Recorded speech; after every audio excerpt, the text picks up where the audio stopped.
I certainly do have a lot of examples of slips, trips, and falls causing injury in the workplace, and they're the second highest cause of days away from work and debilitating and continuing lasting injuries, especially during the winter months when ice and snow exacerbates the conditions that lead to slips, trips, and falls a little more prevalently. But it certainly doesn't have to be winter, and you certainly don't have to be working outside to be affected by hazards that lead to slips, trips, or falls. The first example I'm going to recount is actually of an individual slipping on ice after a day's shift. And it speaks a bit to the patterns that we all get used to in our daily lives. At a place I used to work during adverse weather conditions like heavy snow or an ice storm, we would close off certain sections of the parking lot to make it easier for the grounds crew to clear the snow and keep people safe. The first lot generally to be closed was the employee parking lot, which was over a hill and down over a particularly large slope. On one of these occasions, a seasoned kitchen employee was leaving after a 15 or 20 hour shift to go to his car at the end of the day. He had done this 1,000 times before on days when the parking lot was open and on days when the parking lot was closed. But on this day, he just wasn't paying attention. Now, I attribute this to fatigue after working from pretty much dawn to dusk on a particularly busy day.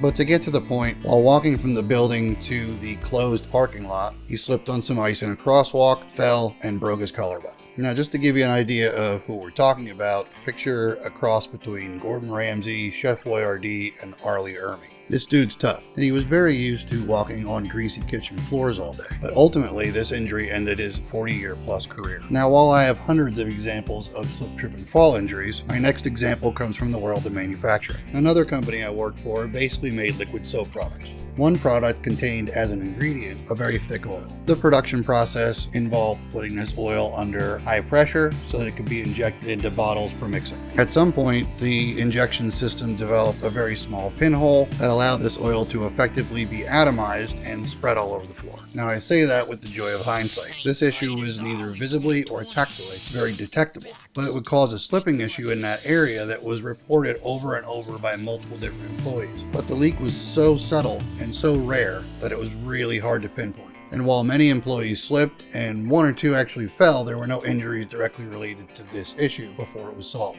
Now, as a safety professional, I've worked in a number of different business environments with a lot of different hazards, and slip, trips, and falls are the ones that exist everywhere. In too many cases, slips, trips, and falls are attributed to poor situational awareness. Now, I did a whole video on how to do a root cause analysis and how to do a proper incident investigation, which I hope you'll check out. But be careful not to attribute every single slip, trip, and fall to a lack of situational awareness.